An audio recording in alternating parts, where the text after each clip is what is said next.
Long before sin entered the world, before fear, pain, or death had ever touched creation, humanity lived in perfect harmony with its Creator. The Garden of Eden was unlike any place the world has known since. Crystal-clear rivers flowed through fertile valleys. Towering trees stretched toward brilliant blue skies. Flowers covered the ground in colors beyond imagination. Every animal lived peacefully beside every other creature. There was no violence, no suffering, no hunger, no sorrow. Everything reflected the goodness of the God who had spoken it into existence. At the center of this perfect world stood the first man, Adam, formed from the dust of the ground and given the breath of life by God Himself. He had been entrusted with a remarkable purpose: to care for the garden, to oversee creation, to walk with the Creator in perfect fellowship.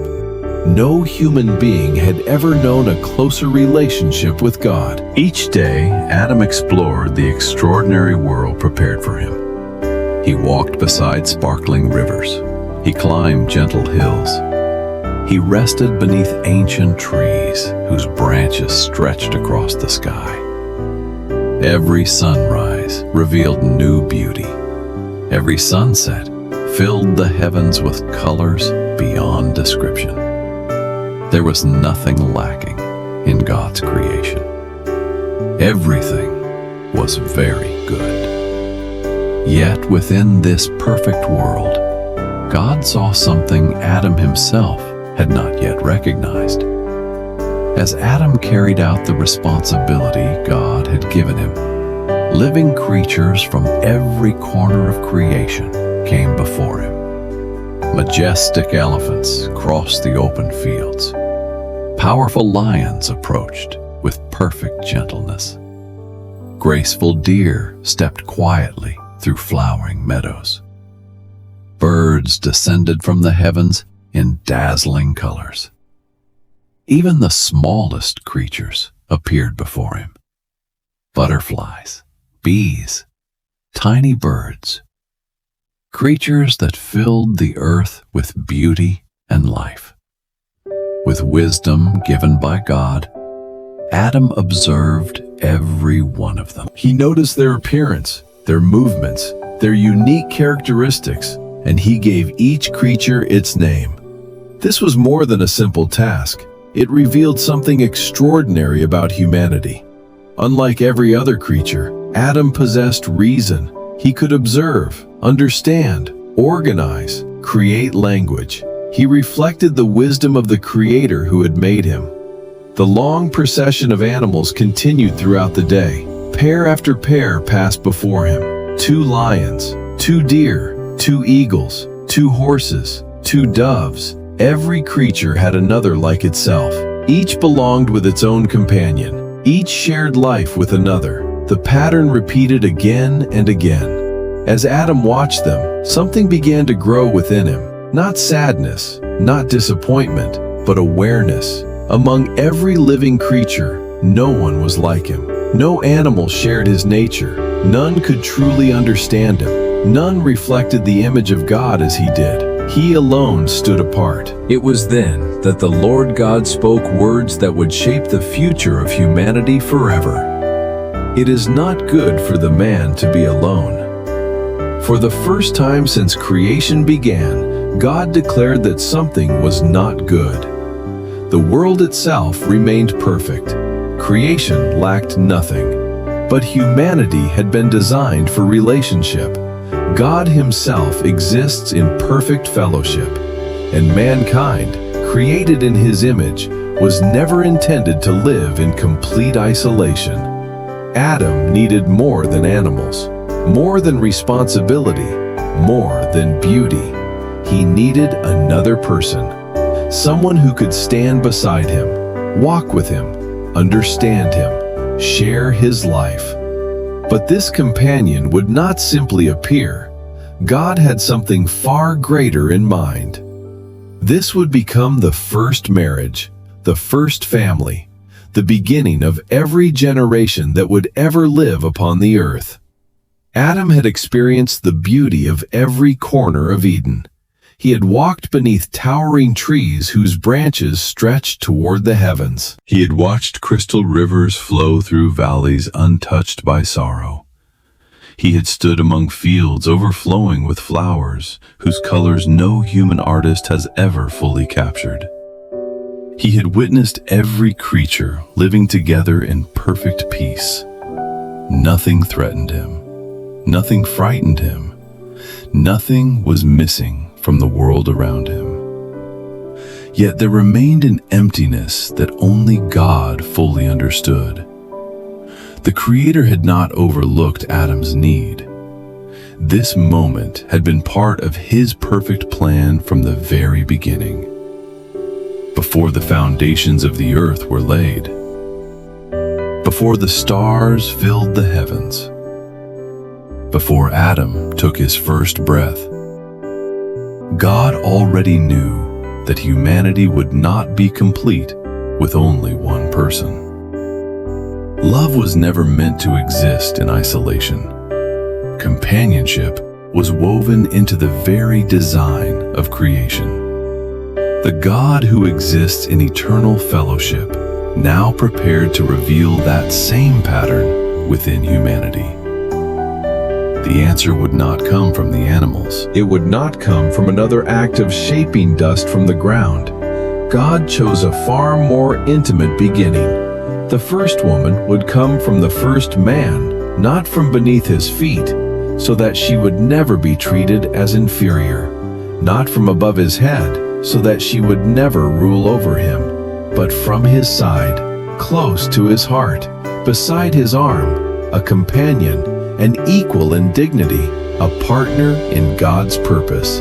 Before that moment could arrive, however, Adam had to surrender completely to the Creator. The Lord God caused a deep sleep to fall upon him. It was unlike ordinary sleep. Adam did not resist. He did not fear. He rested in perfect trust. The one who had given him life would now continue his work while Adam slept peacefully beneath the shade of Eden's great trees. The garden itself remained still. Gentle winds moved through the leaves. Birds continued their songs high above the forest. Crystal waters flowed quietly through the rivers. The entire creation seemed to pause as heaven prepared for one of the most beautiful moments in human history. Then God reached toward Adam. With infinite wisdom, infinite precision, and infinite love, the Creator took one of Adam's ribs. Nothing was random. Nothing was accidental. Every detail carried meaning. Humanity would forever remember that man and woman share the same origin, the same value, the same Creator, the same purpose. God carefully closed the place from which the rib had been taken. There was no pain, no suffering, only perfect peace beneath His divine hand. Then the Creator began another work unlike any He had performed before.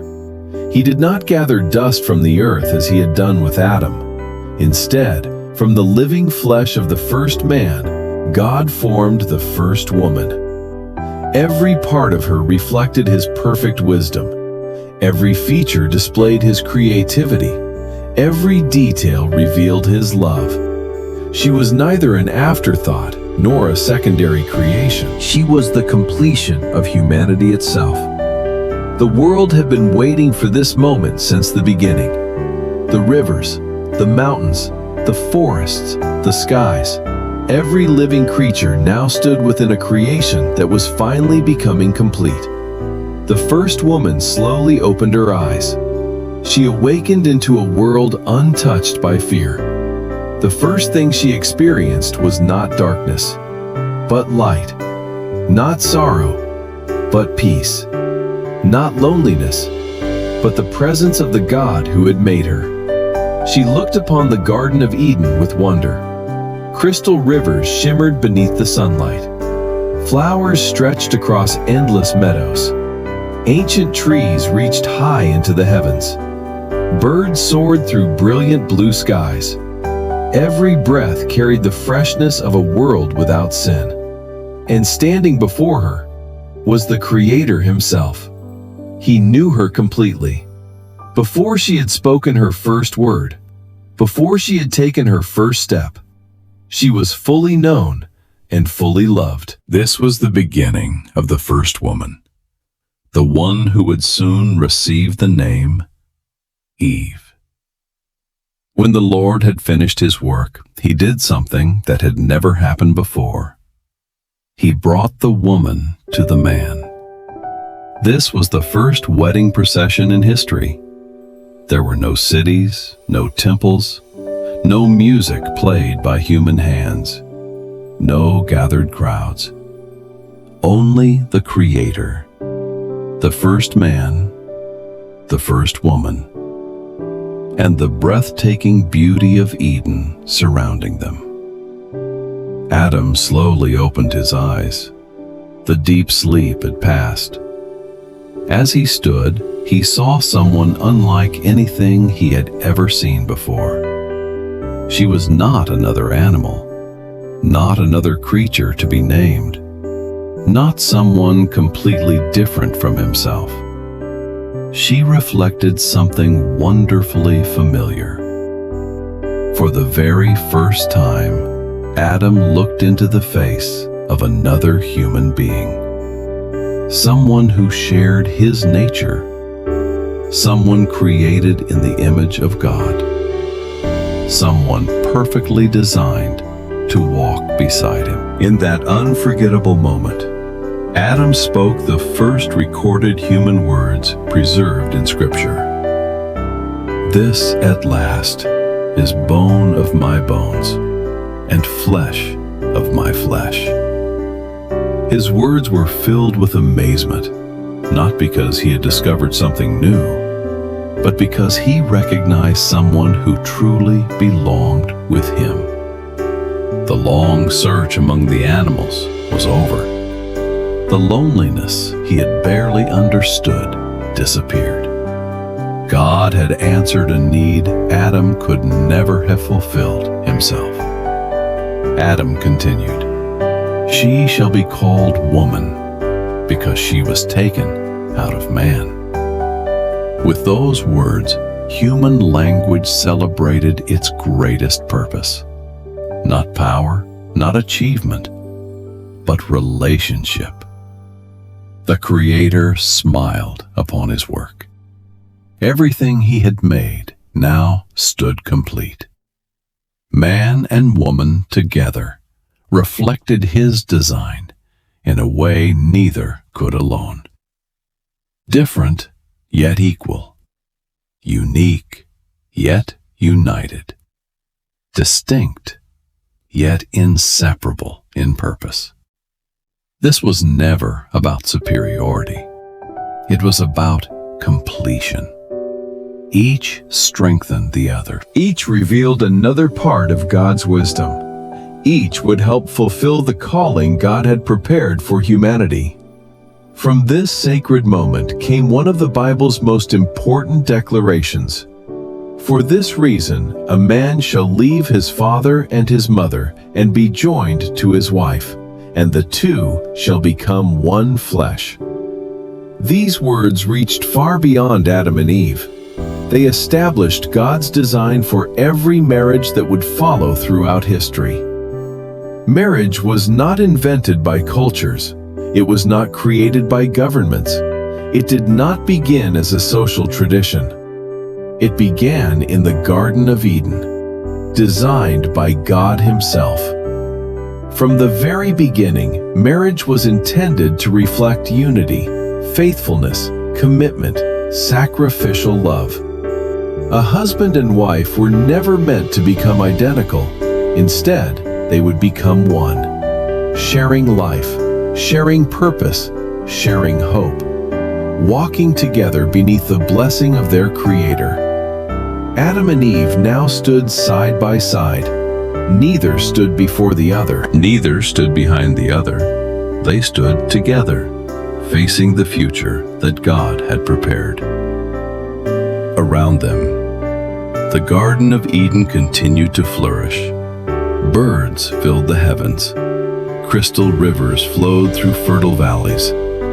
Gentle animals rested beneath ancient trees. Every part of creation celebrated the goodness of its creator. The first family had begun, and with it, the future of the human race.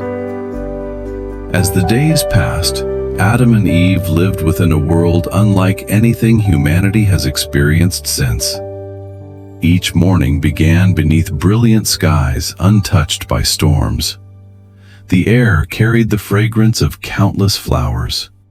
Gentle rivers reflected the light of the sun as they flowed through the heart of Eden. Birds filled the heavens with joyful songs. Animals wandered freely without fear. Predator and prey rested side by side. Nothing hunted, nothing fled, nothing died. Every part of creation existed exactly as God had intended. Adam and Eve walked together through the garden. They explored valleys filled with towering trees. They rested beside sparkling streams. They cared for the paradise entrusted to them. Their work was never burdensome. Every task brought joy. Every day revealed another reason to praise their Creator. Most wonderful of all, God Himself walked with them. There was no barrier between heaven and earth, no guilt, no shame, no fear of judgment. Humanity lived in perfect fellowship with the one who had given them life. The relationship between God and mankind was open, personal, and filled with love. The Bible tells us something remarkable about Adam and Eve. The man and his wife were both naked, and they felt no shame. To the modern world, those words may seem unusual, but they reveal something far deeper than physical innocence. They describe hearts completely free from sin. There was nothing to hide, nothing to fear, nothing to pretend.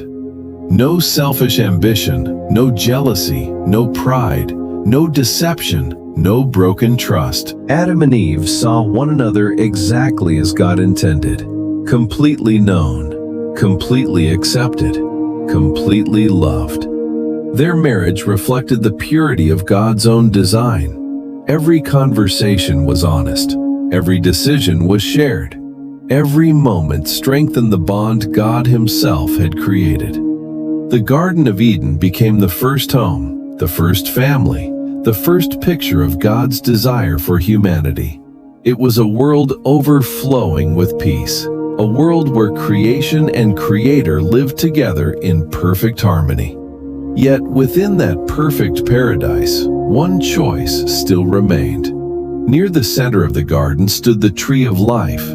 Nearby stood another tree, the tree of the knowledge of good and evil. Its fruit remained untouched, not because it appeared dangerous, but because God had spoken. Trust was the foundation of love. Obedience was the expression of that trust. Adam and Eve possessed something no other creature had been given: the freedom to choose. Love without freedom is not love. Faith without choice is not faith. God desired willing hearts, not forced obedience. The stage had now been prepared. Creation was complete. Humanity had begun. Marriage had been established. The Garden of Eden stood in perfect beauty. But beyond the peaceful forests, beyond the flowing rivers, beyond the joyful songs of creation, another being watched. One who had once lived among heavenly glory. One whose heart had become filled with pride. One who now opposed the Creator's perfect plan. The greatest conflict in human history was about to begin. And in the next chapter, a serpent would enter the garden.